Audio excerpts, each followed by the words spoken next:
Hello, ladies and gentlemen. Welcome to episode 9 of Plays, K's, and Fadeaways, brought to you by Clutch Factor Sports.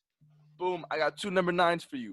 Javi Baez, Joe Burrow, arguably the two greatest baseball players, sports players I've ever seen in my entire life. Just kidding. Cinquay, what are we doing, man? My favorite number 9 for today is the French god, Tony Parker. Was a great staple for that Spurs dynasty. And, he's just a great player, even though you don't remember the fact that he played for the Charlotte Hornets, because who really wants to remember anybody playing for the Charlotte Hornets? So, Tony Parker, that's my 9. Jackie boy, how we living, Jack? So, although he is a Yankee and I'm a Met fan, I got to go with Joe DiMaggio, one of the greatest baseball players of all time, a .325 career batting average, 9-time World Series champion, 13-time All-Star, one of the greats.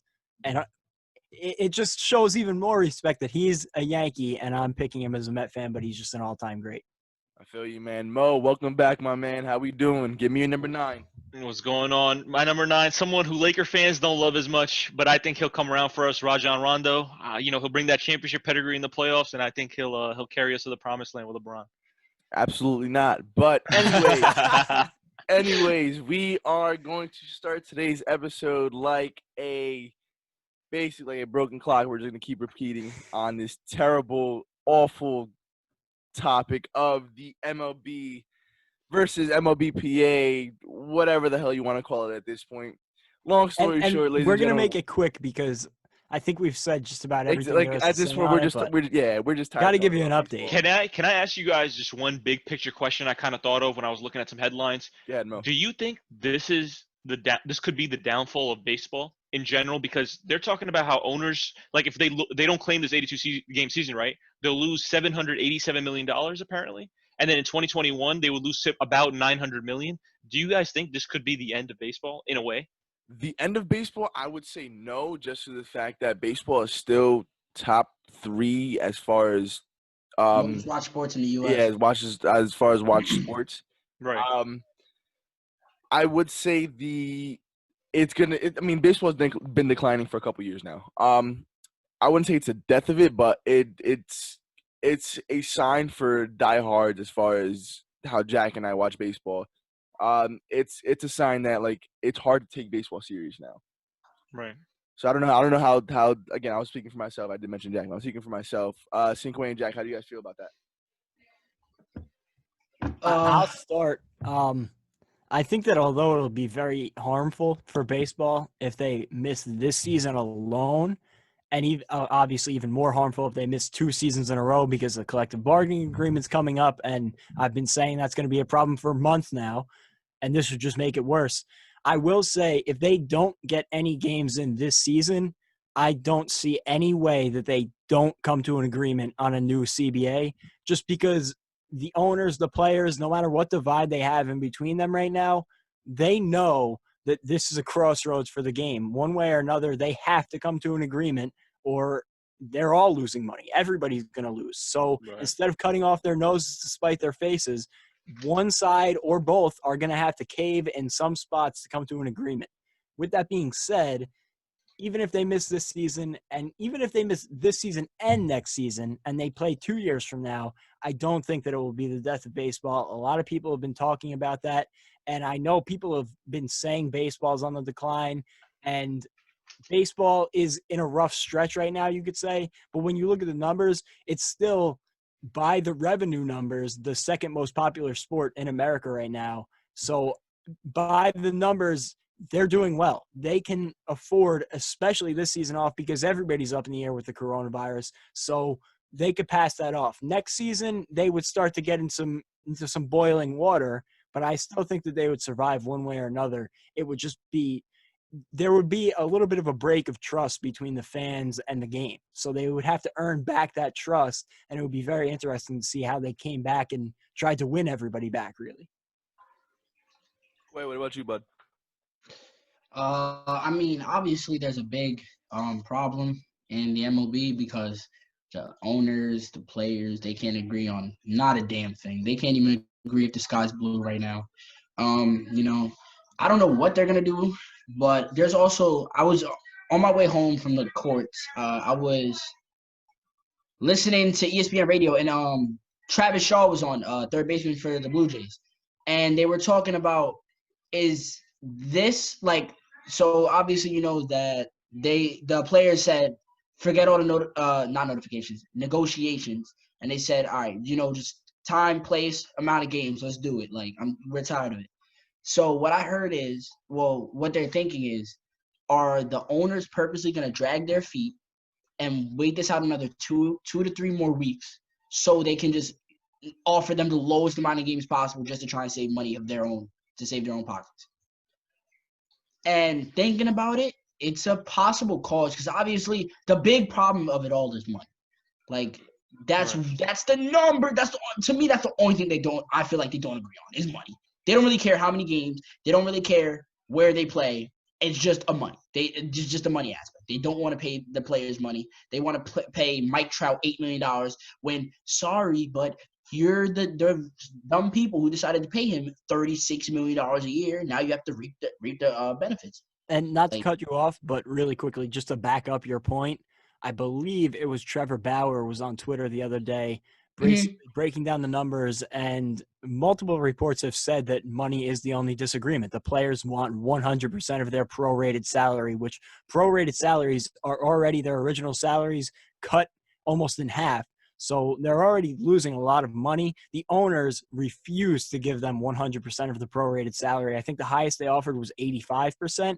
And Trevor Bauer broke it down. Basically, the owners were offering the players 31% of their original salaries for 44% of their original production based on games that they would be playing. So where does that add up? How does that? To me, it's a very simple fact, right? You play 40 games. You do the math. All right, how much does he get paid per game? All right, and you give him the regular amount of money he would get paid for 40 games and call it a day. I don't understand what's so hard about this.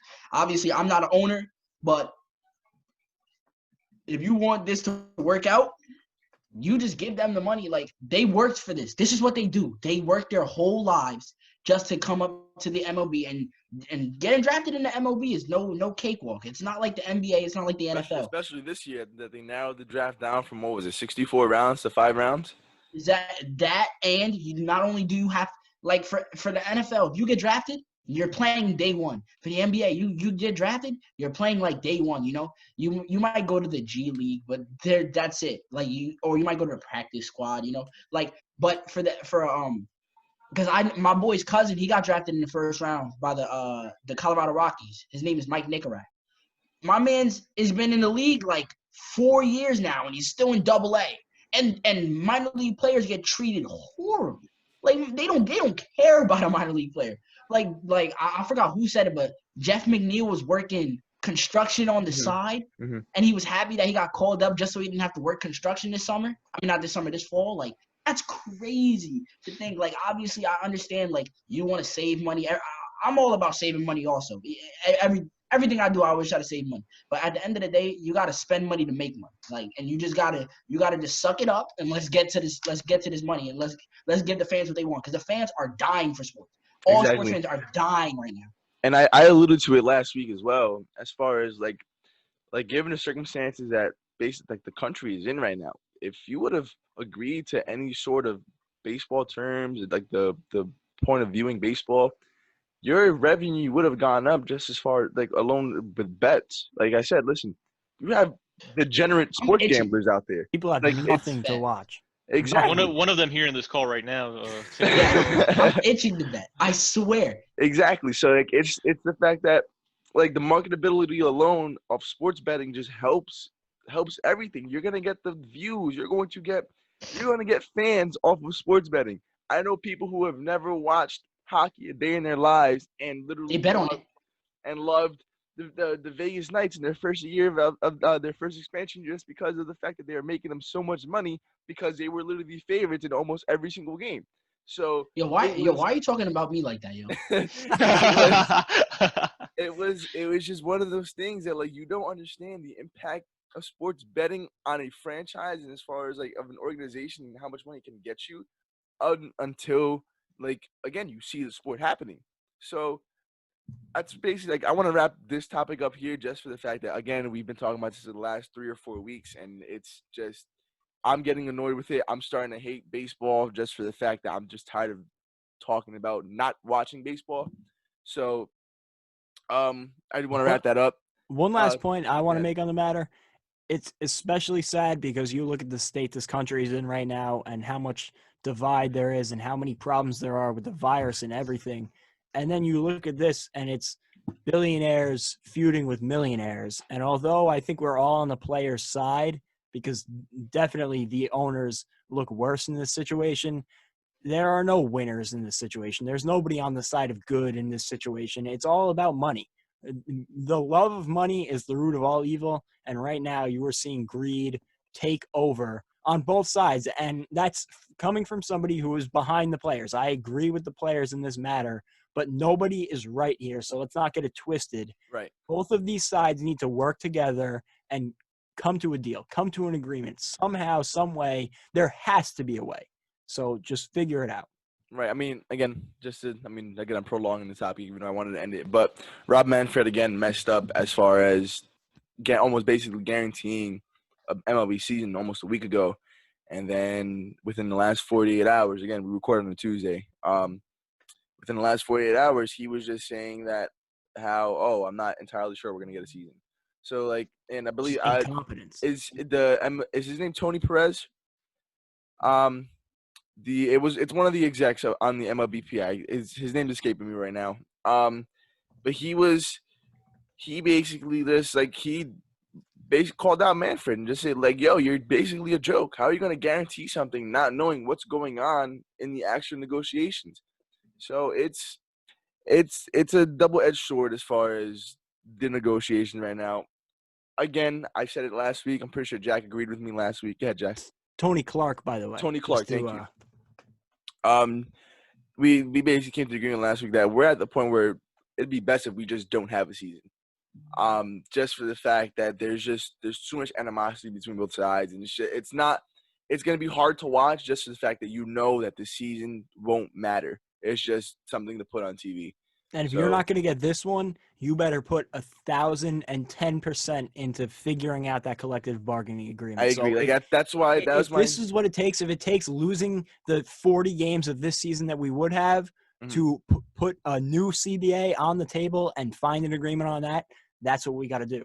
Yeah, and I'm going to end on this note here just for the fact that we want to move on. But again, like I said last week, I'm 100% fine with not having a season if it means that they'll cut out the season negotiations and immediately jump into the CBA for next season, just for the fact that it'll not only cut on the negotiation time, but it'll give us basically something to look forward to as far as another MLB season. Right. So that being said, we will move on.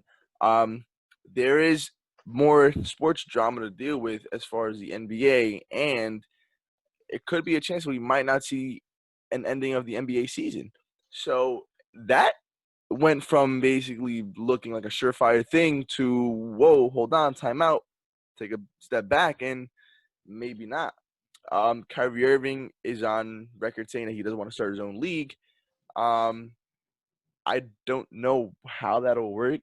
I do feel like he is basically saying that in spite of the Nets because they didn't let him travel to Florida. So, I don't think it's about the Nets as much as the NBA in general, like the whole league.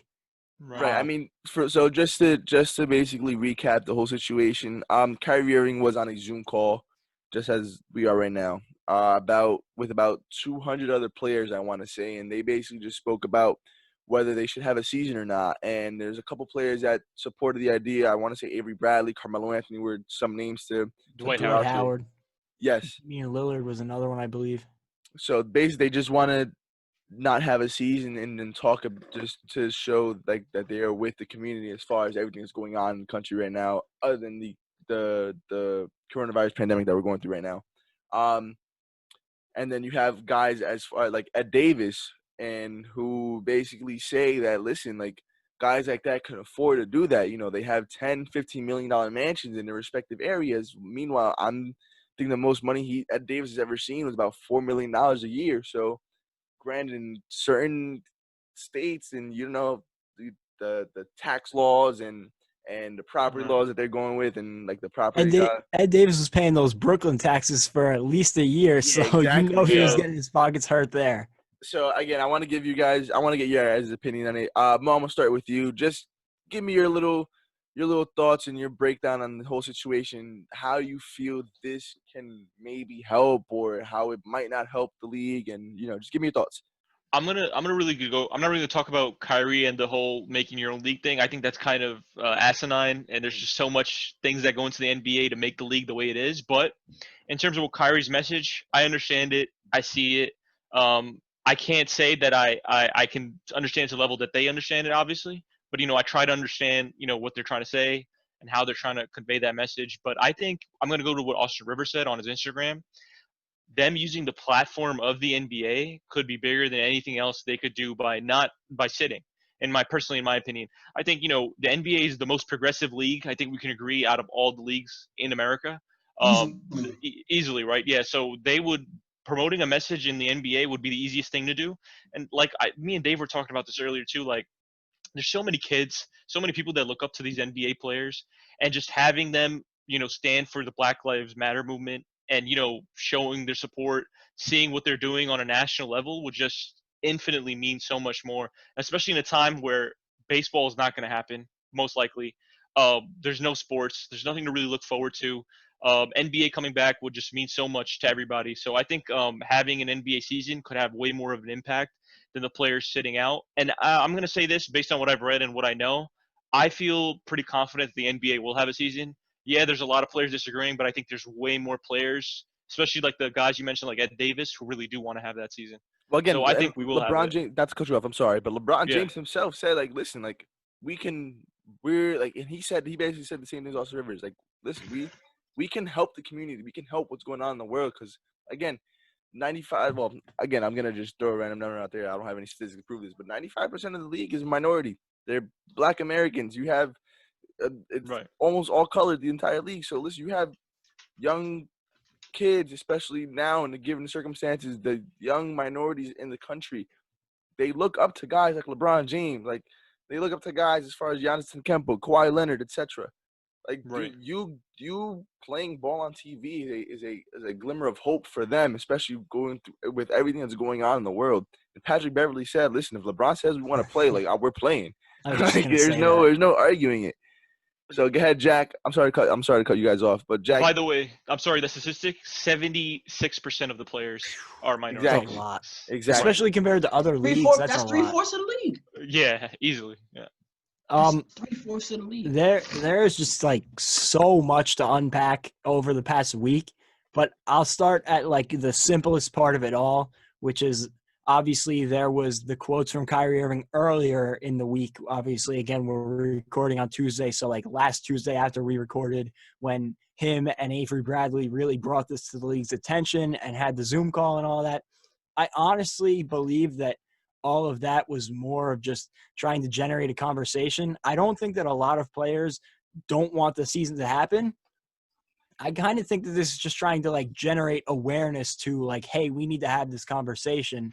And Right. it's something that Carmelo Anthony said in an interview he did. I saw it on Twitter. I'm not sure exactly who it was with, but in an interview, Carmelo said that we agreed to the framework of this deal, but there's still a lot of stuff that we had no idea about when we signed.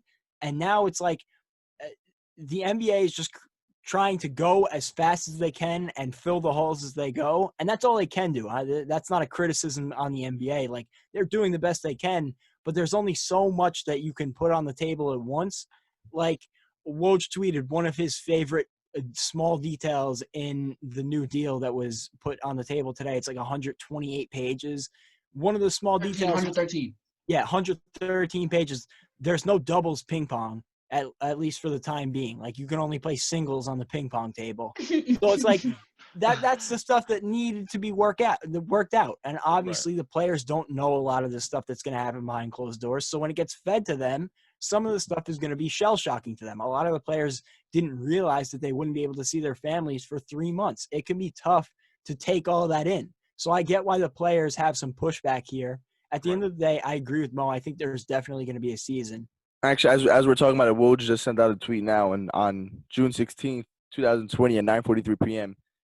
In the NBA health and in the NBA's health and safety protocol, and I quote, the occurrence of a small or otherwise expected number of COVID-19 cases will not require a decision to suspend or cancel the resumption of the 2019 season, Yeah, 2019-2020 season. And Adam Silver basically said that earlier on in the process. Like, if we are not prepared to have one positive test and keep moving, we should just shut it down because it's Right. bound to happen. Having all those people in the Right. same place, especially with a lot of older coaches and stuff like that, it's going to happen. Yeah, And a like big day to watch. Sorry to cut you off, Cinquay. June You're good. 25th. A lot of players are going to be able. A lot of Yeah. teams will know which players are excused, and That's because the of cutoff how date. the COVID affects them. Right. So that'll be a big day to be able to tell which players are going to be able to attend Orlando. also there was a thing that I read. There was that Woj tweeted out talking about they could wear like a ring or something like that.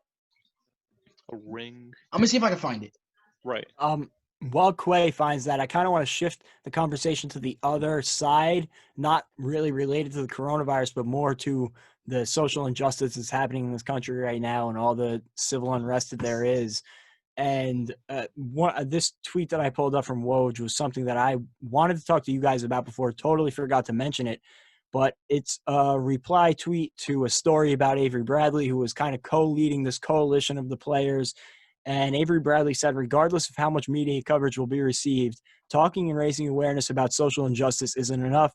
Protesting during an anthem, wearing T-shirts is great, but we need to see real actions. So the first thing I want to say is, overall, I think that the stuff that Avery Bradley and Kyrie and Dwight Howard and Damian Lillard, all those guys doing and saying is very noble. It's I genuinely think done with the best intentions in mind, and I think that they truly want to see a difference made. I don't doubt that whatsoever. But at the end of the day, I agree with what Mo said. And Austin Rivers, I think that the most impact that they can have is being on the court, kneeling for the national anthem, wearing the T-shirts, whatever it may be. Because at the end of the day, you look at what Avery Bradley said, we need to see real action. But unless we're seeing LeBron James and Kevin Durant running for Congress, that's just not going to happen, because real change in this country needs to come from the lawmakers, the decision makers in Washington, D.C. Like, that's where things are going to really change. And that's not something that's going to happen over the next 3 months. So unless we're prepared to say we're going to shut down all sports in America until everything is equal, and I would love to say that and that we would be able to figure it out, it's just not going to happen. This is going to be a constant fight over years if it ever gets fixed. And Absolutely. as horrible of a thing that is to say, it's just the world we live in. Like, there is good people and there is bad people, and you're never going to be able to eradicate the bad, especially in a 3-month span. So I think that canceling this season would be very short-sighted, just based on the civil unrest right now, because, as I said, it's a noble cause, and I appreciate the fact that they want to fix things. I want things fixed just as bad as anybody else. But at the end of the day, I don't see how canceling the NBA season is going to fix that. There's no change that can be made in 3 months that will permanently fix the just unfairness and oppression in this country right now. So The NBA, I mentioned too how progressive they are. I feel like they could be a lead for other sports as well. Seeing, like, if the players see, like, from the NFL, the MLB, see what they're doing, they will definitely 100% support them and kind of do it in their own sports, like Kaepernick did and so on. I think the NBA could be a bigger, like, ideal for this movement. I found a totally tweet. agree with you, Will. And I just want to mention, like, along with the progressiveness of the NBA, they have more black owners, black presidents, black GMs, and black coaches than any other sport. So you can Right. see, like, if there's one league that is going to work with their players and genuinely start a conversation and try and make real changes, I think that, and it's tough to say because obviously it runs on money. So anything that runs on money is going to be hard to make into a civil movement. Right. But if anybody's going to do it, I think it's the NBA. And now I think you're starting to see the NFL coming around a little bit, although it seems like it's a little too late after everything that happened in the past years. But you start to see they're coming around a little bit. The MLB is just in their own island with their own problems right now, so they got to figure something out. But you're starting to see in all these leagues, the players are starting to speak up and make a change. And I think that playing would only amplify their platform.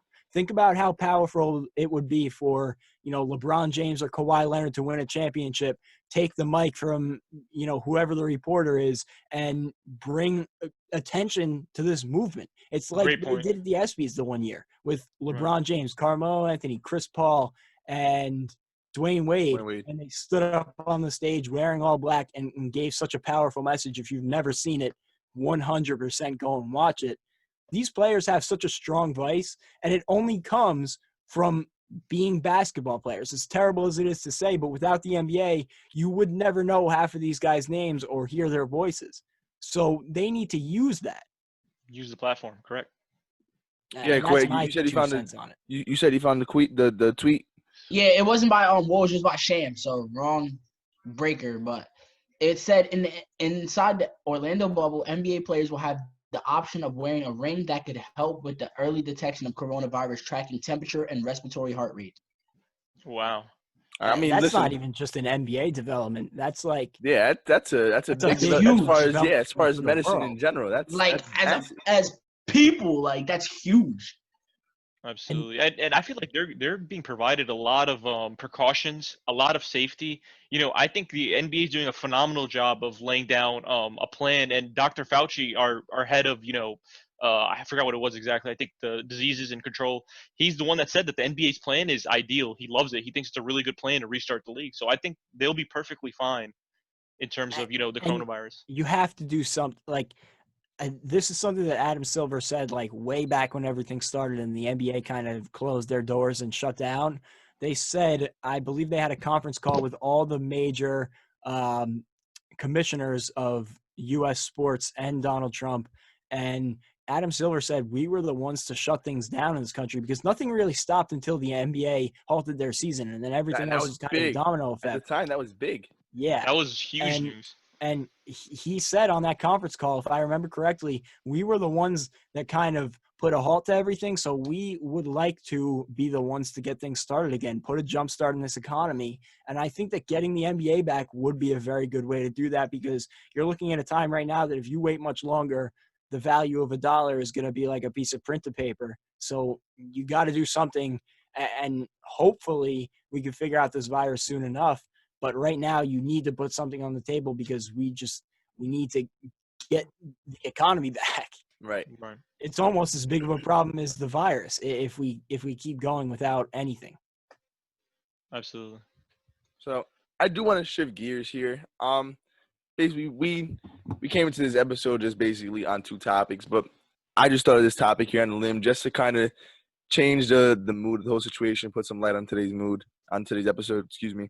I do want to talk about, because we were talking about before the show started, about just in general our favorite sports moments and sports moments that mean a lot to us as far as good or the bad.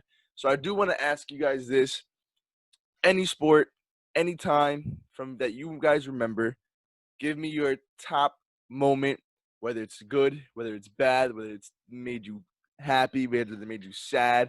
Again, it's gonna take you guys a second to think. I already know.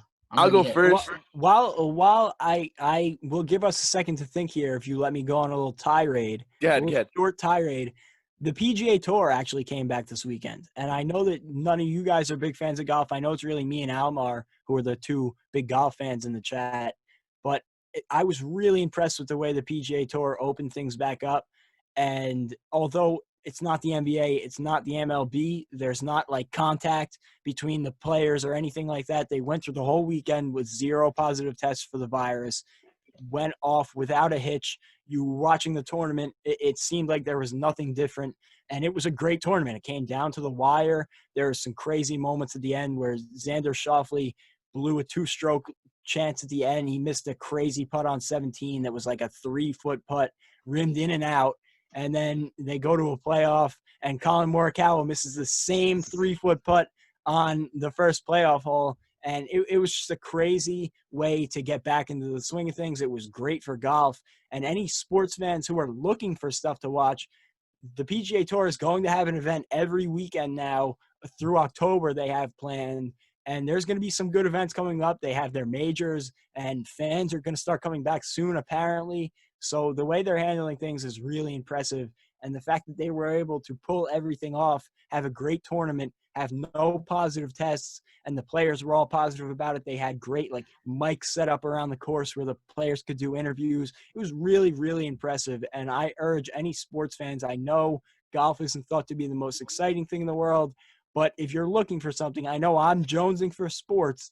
It kind of put a mend on that for a 4-day stretch over the past weekend, and it was really well done. So I want to give kudos and just check it out if you have a chance next weekend. It's actually a lot of fun to watch with a lot of these tough guys, seeing the camaraderie, the top players in the sport battling it out. The leaderboard this weekend was like some of the top players in golf, which you don't normally see. A lot of these guys don't usually play every event, but now that it's coming back, all the top players are playing, so it's a lot of fun to watch. I mean, again, that's just big news in general as far as sports. That's one step forward. That it goes to show you that these guys can be together, and as Right. much as golf isn't a contact sport, there's a lot of people that need to put things into place, make it happen. You look at the 18th green, players are coming off the course, signing their card. They have to go into a clubhouse where there's probably at least 15 or 20 people. So to see these people congregating and being in at least decently close proximity, and, obviously you're sweating, maybe players are spitting on the course, to see them pull it off, no masks, no really huge precaution that interrupts the sport. It was really impressive to see that step taken. It gives me some confidence that we're going to be able to move forward over these next few months with sports. Right. So, as we jump into this next topic, as I mentioned before, Almar joins us. Almar, he is connecting right now. How we doing, bud? Just Again, a second too late, too. Yeah, Right. I you a little. We were talking PGA Tour, yo. Yeah, you just missed it, man. But again, Well, today was a good reminder that I am not on the level of the PGA Tour. That was a humbling reminder. we started off today's episode as far as giving the audience our favorite number 9. So any player who you've seen, any sport that's worn a number 9, give it to us right now. We had Joe Burrow, we had Javi Baez, we had Joe DiMaggio, we had Rajon Rondo, we had Tony Parker. So if you can think of a different number 9, go ahead. Oh, someone took mine. I gotta come up with. I'll come up with the number 9. I'll go with is the current number 9 for Arsenal, Alex Lacazette, because he is a striker, normally clinical in front of goal, and I can't wait for the Premier League to start very, very Isn't that soon. tomorrow? Well, Well, yeah, it's tomorrow, which is going to be Wednesday. So yeah. A little surprised. I'll figure out some way to bet on it. A little surprised you didn't say RJ Barrett, Elmore. No. Not yet. That's like a given. That's like a given between me and Dan. I don't know if he said RJ. Not yet. No, I'll give you 3 guesses to guess the 2 players that Dan said, and 2 don't count. Oh boy. Painfully obvious. Yeah, facts. He's not gonna get it. I'll give him a Probably not hint. The greatest quarterback to ever play the game. No, I know Dan's is Joe Burrow. I mean, that was pretty obvious, right? Yeah. That's all you needed to say. I don't know who Javi Baez was. That's Cinquay. It was also then. me. He started at Javi Baez, and then when I reminded him that Joe Burrow wore number 9, he had an internal conflict for 3 to 5 minutes on what to do before settling. How do you not know your guy's number? Listen, my initial bias. All right, so for the audience, I am extremely biased towards any Puerto Rican athlete. Even if they're god awful, I will find something to like about them. And it was just an easy given just for Javi Baez, and Joe Burrow didn't even think in my mind. But honestly, I don't even think he's gonna wear number 9 for Cincinnati. But No, anyways, he is even better. Yeah, if you look at the Madden trailer, they already have him as number 9. He's wearing it. All right, beautiful. Stamp it. It's stapled in.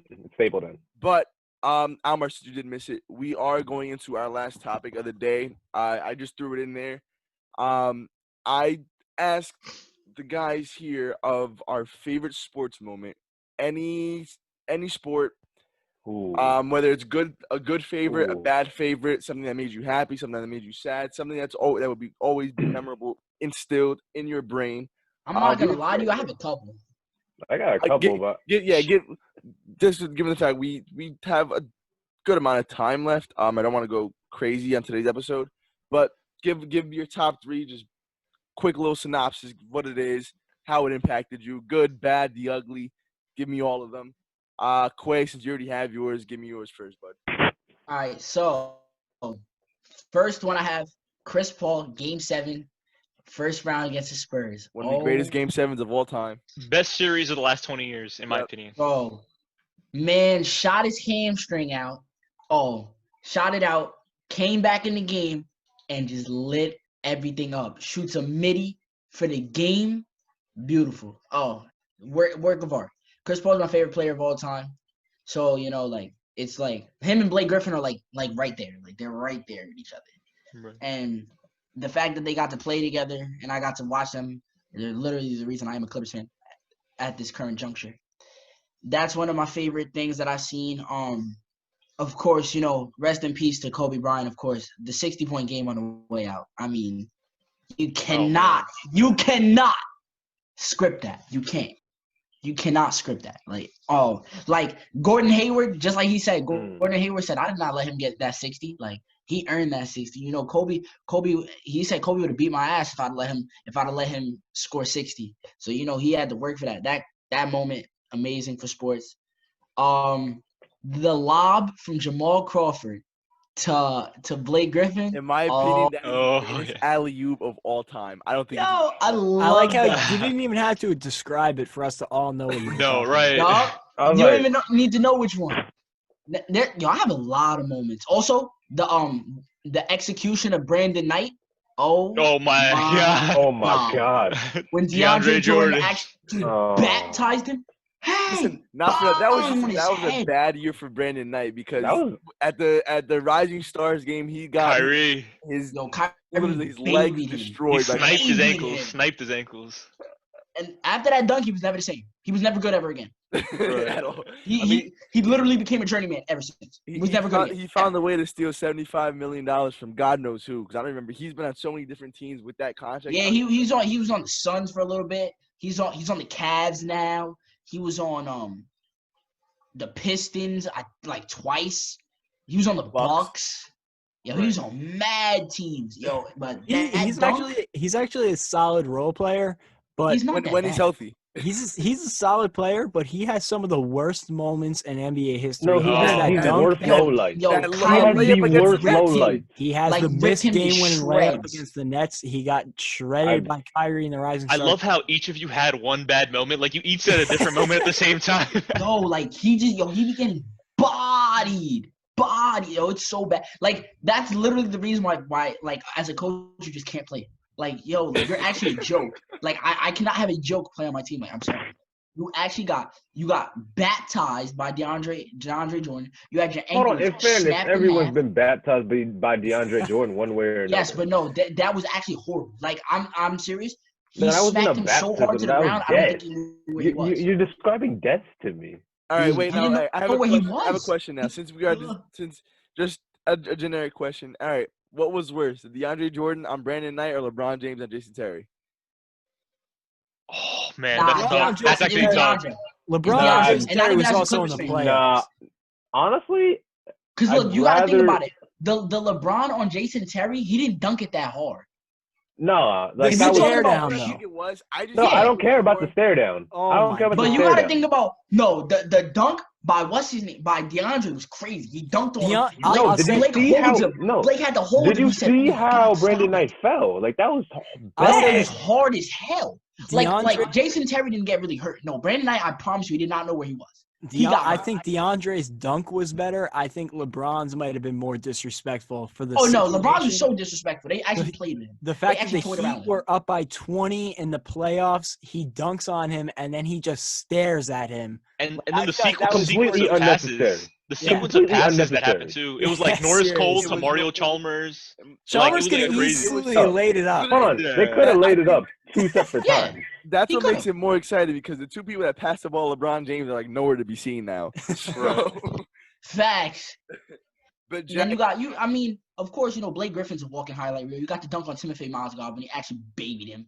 He actually drilled him. Yeah, I mean, we could talk forever about Blake Griffin dunks. I do want to go to Jack. Jack, give me your 3 good, bad, ugly, whatever the case may be. Give me your 3 favorite sports moments, non-favorite sports moments, worst sports moments, whatever it Okay, is. Give it to so me. I'm going to give you 2 bad ones and 3 good ones, if that's okay. Go ahead, All man. right, run it The down. 2 bad ones, I was there for both of them, unfortunately. I'll take it back to 2009 for the first one, sitting in Yankee Stadium, a warm summer night. 2 Oh, I outs, already know what you're talking about. ninth, first and second, a pop-up, floats into short right field. Oh, Luis Castillo's underneath it. I put my head down to grab my glove, and a 9-year-old Jack Barteck hears a roar out of Yankee Stadium. And I'm like, what could they be yelling about? They just lost. And I look up at the Jumbotron, and what do I see but Luis Castillo dropping the pop-up. The Yankees end up winning the game, and a 9-year-old got harassed on the way out of Yankee Stadium. Oh, yeah, they don't care. All my Mets no, we don't care. I'm sorry. I was on SNY that night with my hands over my head, with my glove on one hand, my hand on my other one, just in disbelief because I did not know how to react. So that was terrible. And then if it couldn't get any to go back worse, to that play real quick, I'm watching the Yes Network feed. Michael K lost his voice, and if you look at the feed after A-Rod hit the ball, he breaks his bat, slamming it on the I ground. thought it was over because it should have been. It should have been over. And then That was if that was you the first. think it I've can't get never any seen- worse, somehow we'll throw it to Thanksgiving Day. I believe 2012. I could be wrong. Mark No. Sanchez takes the snap. The You play were in the breaks crowd? down, You were in the crowd that and he day? somehow finds the behind of his own offensive lineman. And Oh, goes down man. to the ground. And of course, that moment goes down in history as the butt fumble. I'll never forget that. That was also a horrible You were night. you were live I in skipped person for both? Thanksgiving dessert that night to go to MetLife Stadium on that freezing cold Thanksgiving just to Damn, watch the brick. Jets lose by It 30. was horrible. It was terrible. But those were 2 of my worst sports memories. So now I'll flip it around and give you some of the good ones. I'll start with the one that I was in person for. The Rangers, I forget the exact year, but in the Eastern Conference Finals, they went to the Eastern Conference Semifinals, I'm sorry. They went to the 7th game against the Ottawa Senators. They ended up winning 2-1. 2012. They ended up winning 2-1, and the last 2 minutes of the game were the craziest moments of my sporting life because Was they that could the not was that clear the Brad zone. Richards overtime? No, it was in regulation. They ended up winning in regulation, but they couldn't clear the zone for literally the last 2 or 3 minutes of the game, and Lundqvist was standing on his head making save after save, and they ended up getting the win. And just a Game 7 playoff hockey atmosphere, you can't match that. If you do one thing in your life, get to a playoff hockey game, especially in Madison Square Garden. I will always stand by this statement in saying that any Game 7 in sports will never come close to a Game 7 in hockey at all. Incredible. And that was only the they do be semifinals. wilding. It was only the conference semifinals, and it was just incredible. I ended up meeting Mike Francesa that night. He wouldn't take a picture with me. Disgusting. So I hate thanks, that man. Mike.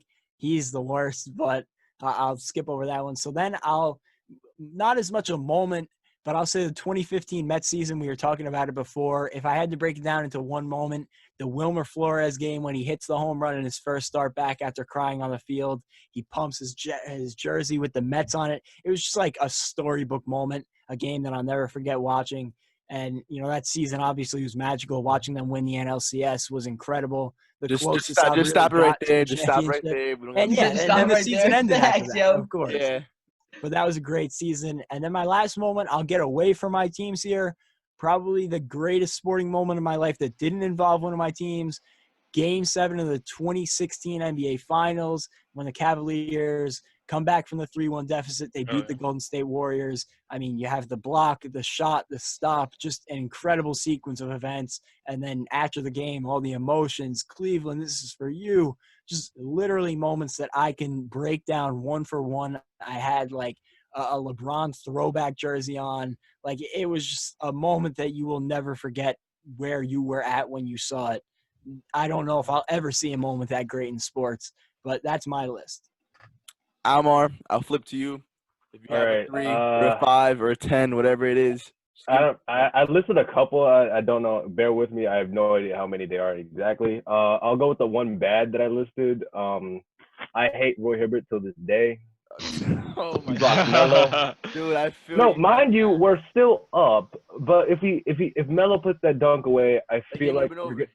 no, it would have been a over. 5-point game. No, would have been over, and New York would have gone and faced Miami in the conference finals. And Which we had I will stand by the statement today. We would have beaten the Heat. No, don't. we waxed them in the regular season. We beat them every single game in the regular season by 20-plus points. Carmelo Anthony absolutely destroyed LeBron James that entire season. He should have won MVP.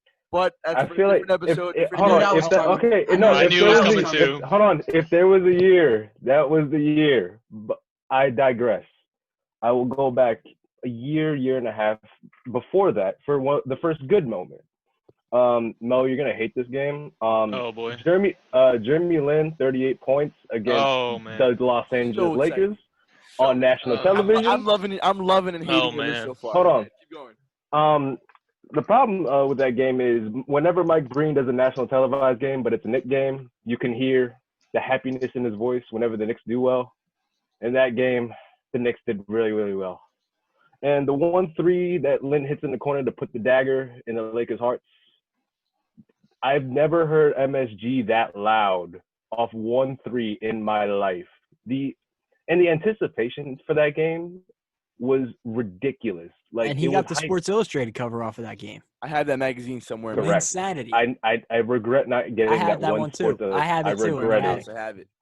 I regret that. I don't know if you remember the layup he hit after that, like reverse bank shot. I don't know if you remember that shot. When he hit that, I was like, whatever, man. That was the cover.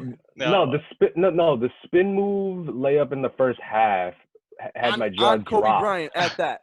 Yeah. I think that was like It was on Kobe Bryant because after the first quarter, Kobe Bryant was tired of Derek Fisher getting absolutely destroyed. Oh yeah. Okay. We'll go to the New York Giants for the next couple. Actually, I'll just name one New York Giants one. Eli Manning to Mario Manningham on the sideline is probably great. One of the greatest throws. I've never seen a better throw than that. Hold on. The one throw that does not make sense to me. But and another, I'll just add this one extra Giants play. Eli to Victor Cruz for 99 yards. Oh, versus don't the mention Jets. I was there for that one too. Stop bringing up these moments.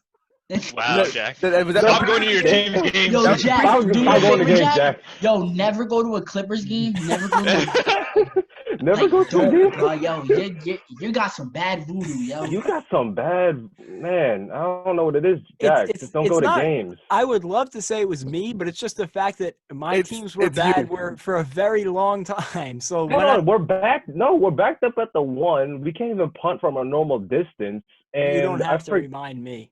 Someone misses a tackle and he's gone.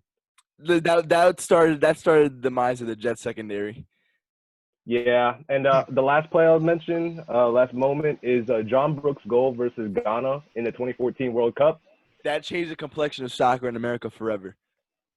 Made me interested in the sport, like fully invested in the sport. Honestly, what I love about that goal specifically is that I believe he said the night before he had a dream that he was going to score a game-winning goal for the United States. And it happened. Just like the excitement in his face. Literally, I remember his reaction. He makes the goal. He goes like this. I just got chills. Literally down my back. That changed like that. Again, my grandfather's Uruguayan, so I'm a diehard Uruguayan international soccer fan. So, but once I saw that, I'm like, dude, I have no other choice but to go for America. Ghana is one of the great. It was one of the better teams at the time, better soccer teams. So it was and a thorn in the U.S.'s side for years. For years, they knocked him out of the knocked him out the previous World Cup. If you don't mind me butting in really quick, just because you mentioned that, I remember being at a bar with my sister's boyfriend and my sister's friend drinking a non-alcoholic soda, I assume. Yeah, of course. No, I was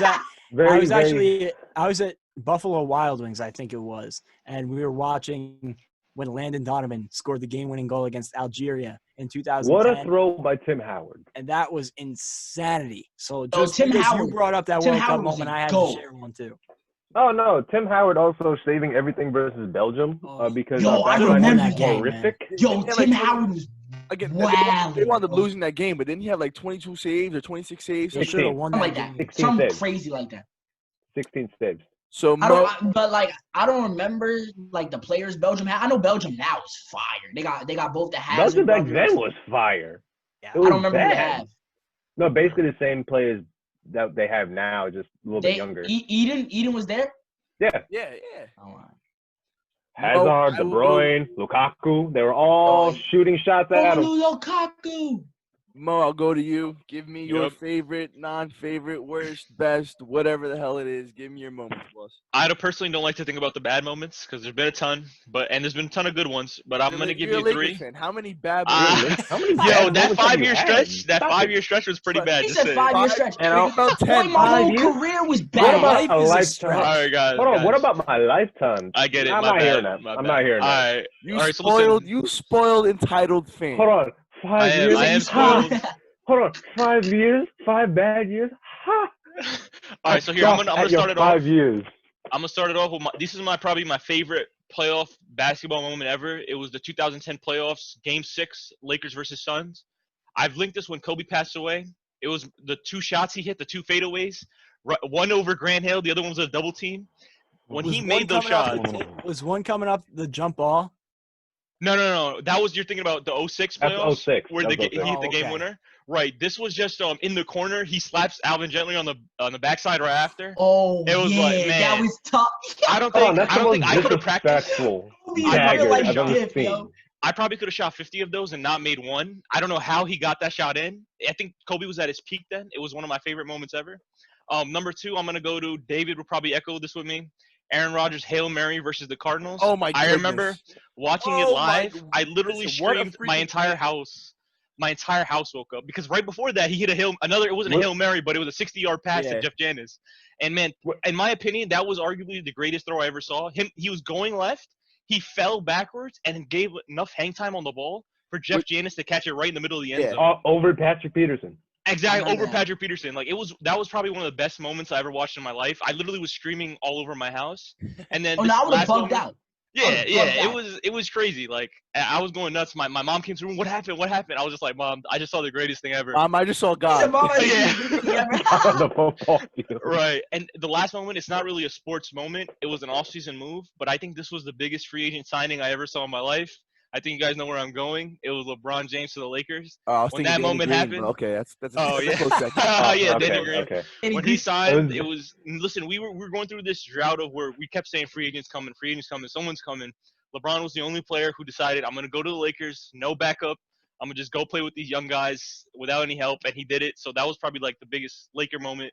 Laker signing. Must be nice for rumors to come true that big name free agent. Yeah, you know, with some No, fan if- here. if you want to talk about rumors? Oh, we already know about the Kawhi. I know exactly where I was. I know Oh, exactly man. what time it was. I know Oh, who man. tweeted it. Adrian Wojnarowski. I tell the story every time. Kawhi, I get the tweet that says Kawhi is going to the Los Angeles, and that's all I seen. I flipped my And phone over. it was crazy because right after that, the Paul George trade happened. I think not even an hour later, like an hour later, they announced No, it. it wasn't. It was like 5 minutes after that. I lost my marbles. Bro, Dude, I I kid literally you remember not. it to this day. Bro, my parents were going to check out a house in Florida, right? They were leaving that morning. They were leaving at 5 o'clock in the morning. I was up the whole night. It was 3:37 in the morning. I But you promise. got it was like no 3:37. sleep. You got zero sleep. No, I was playing Madden. I was chilling playing Madden. I seen Kawhi. It says Kawhi is going to the Los Angeles, and I got upset. I was like, damn, he's going to the Lakers. I'm sick. Yeah. And I looked at it, and it said Clippers. I said, wait, the what? And then all I did is text the group chat. I texted Kawhi. I just said the word Kawhi, and I lost it. Then I remember 5 minutes later, you said, and then it says, and wait, Paul George is going. I said, Paul George is going to the what? And I started wailing, bro. 3 o'clock in the morning. We got Kawhi and Paul George. Stop playing with us. Stop it.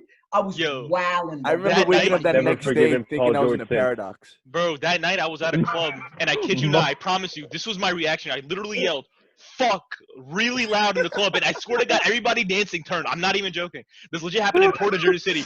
I yelled fuck so loud because right after the quiet thing, Paul George got traded. I was like, fuck. Yo, bro, I was in like the a hate for muse. Paul George began that day. Oh my God, Bro, bro. I was in a muse, bro. I didn't sleep the whole night. I was up till like 8 o'clock in the morning, and I was getting ready. And this was when they left.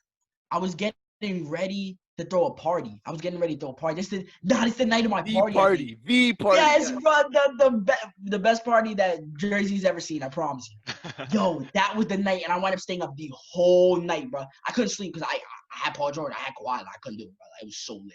I couldn't do it, bro. So, all right, Dan, let's hear it. Oh, I for will happiness. give you my couple. I've been thinking. I don't know if I want to say the bad ones because I might start crying, but I'm gonna start off with probably the worst baseball experience I've ever dealt with my entire life. I'll say two. Oh boy. 2015 World Series, Game 4, top of the 8th inning. One out, running on first and second, and a ground ball dribbler, Daniel Murphy. You're about to give like Listen, Jack PTSD. Stop it. Easy ground ball that any of us can make 6-7 times over.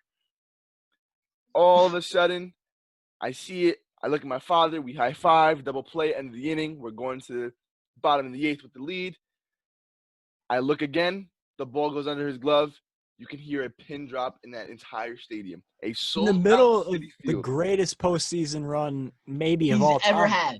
And I will continue to say that one play alone is the reason why we never re-signed him.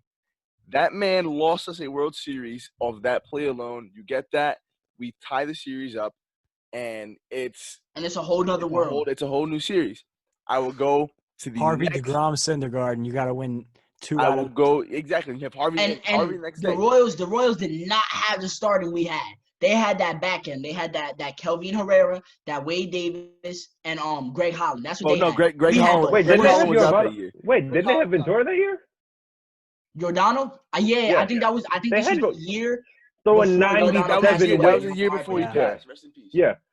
And That they was- had yeah, Edinson a But Volquez. buck Giordano, 40 the thing about Giordano was Giordano wasn't like an ace. Like he just threw hard as hell. Like Yeah, that's what he was. Johnny- no, he was he's known a for Johnny buck throwing 30 hard. soaking. He was a buck 30 soaking wet, No, throwing 100 miles an hour. no. You know who they had? This Johnny when they traded for Cueto. Johnny Cueto. Johnny Cueto was their ace for that year. That was when Johnny. Yeah, they Cueto traded. was They good. traded for Johnny Cueto at the deadline. Of course, the Mets' luck. The following season, he turns to shit.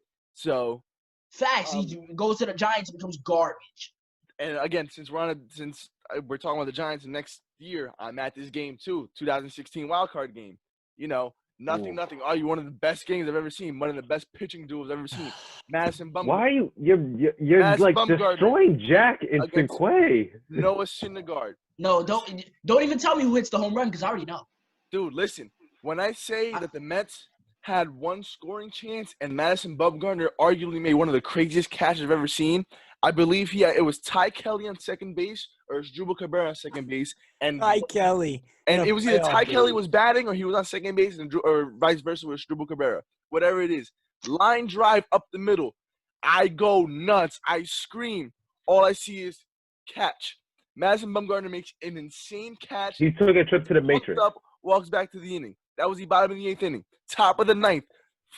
Again, probably the one guy I hate more than anybody in the world, and Jeris Familia. I will allude to this. That man has not been good since 2015. I don't care what stats you give me. That man sucks. Anyways, 2016 happens. Top of the 9th inning.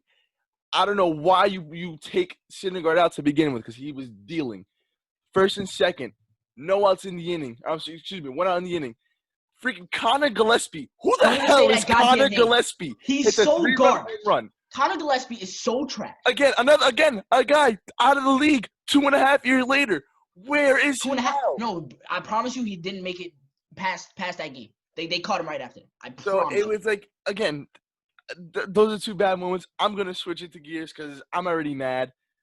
I guess some happy thoughts. 2007 Super Here. Bowl, Eli Manning to David Tyree. I kid you not. I got so excited I threw up. Like I yelled. I promise you, my father can attest to this. I'm sitting in my basement. We had a big TV in this wall right here, and we're watching the game. David Tyree makes a catch. I had about 40-something people in my basement, and we are all going nuts. I'm screaming so loud, freaking the Target Pizza Hut pizza flies out of my mouth. Oh. It was just one of those things like that. I never saw Eli move like that before nor since. And I will give 2 more. One of them, I'll switch to basketball. Carmelo Anthony versus Chicago Bulls. Probably, in my opinion, that's That was the best Easter ever. one of the I don't greatest care. single season Best Easter basketball ever. games, regular season basketball games I've ever seen. End of regulation, Carmelo Anthony gets the ball, stares at Luol Deng in his face, smiles at him, takes 2 dribbles, hand in his face, knocks down a 3-pointer, sends the game into overtime. Freaking 5 minutes later, 3 seconds left in overtime, gets the ball, looks at Luol Deng, takes a dribble, hand in his face, knocks it down, Knicks win. And the last point I'll get to is one of the most respected baseball players of all time. I always said if he wasn't a Yankee, he'd be my favorite player of all time. Derek Jeter's last home game in Yankee Stadium. I don't think you can write that story any better. Yankees were up by 2 in the 9th inning, top of the 9th inning. 3. 2 home runs, a 2-run home run and a solo shot back to back. I believe Steve Pearce is the one who hit the last solo shot in that inning. Ties the game, and you go David into Robertson was solid that year. He Yeah. doesn't give up home runs. Exactly. You go into the bottom of the 9th inning, and you look at the lineup card. I believe it's 2 guys who I don't even know if they're in the league now. Their names are escaping me right now. You see Derek Jeter batting 3rd, and it's like, whoa! Like I know he pinch no way. ran and like some fast minor league guy. Yeah, a was on fast first call up. or Yeah, second. he was at second base, and it's just like wow. Like I'm watching again. I'm watching this game in the basement with my father and my cousin. My cousin's a diehard Yankee fan, so we're watching this game and we're just looking at each other like, bro, like no way. Like this is a perfectly written story.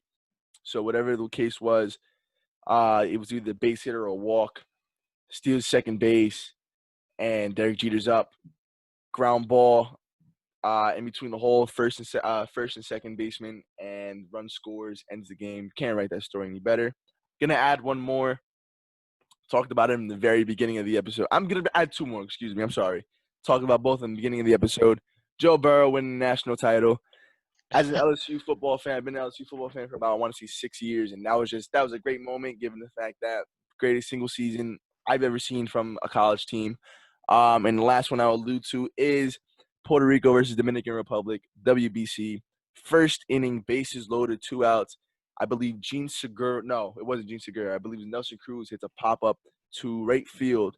Eddie Rosario, who's the left fielder right now for the Minnesota Twins, catches it. Gene Segura decides to be an idiot and tag from third base, gets nailed by Eddie Rosario. Great moment. Another moment I'll say is the Jerix and Profar situation at first base where Yadier Molina throws to TJ Rivera, tags him out. But again, I'll end it there. This has been a What's his name? Also, real quick, Go I ahead. just wanted to add it. Mo's gonna love this one. Remember the throw to Jared Cook on the sidelines versus Dallas? Oh my goodness, that I love that play too because who doesn't hate Dallas? I'm gonna be honest with you. Everyone hates Dallas. I'm gonna be honest with you. That wasn't even one of his top 5 throws ever. I said Not that, even and close. I've watched every single throw he's ever done. That's not even top 5. I give more credit to Jared Cook than anything because if you look at that That was a catch, great catch. Jared Yeah, Cook- no, Jared that catch is Cook's Did you see? knees- Jared Cook's knees were like 3 inches away from Did touching you the see ground. Aaron though? Aaron was tippy-toeing to show Jared that you have to like tippy-toe at the sideline. Like Aaron was like connected to him, like, yo, make sure you catch this on the sideline. Really quickly before you wrap it up, I just wanted to plug for one of the things you said, Derek Jeter's final walk-off.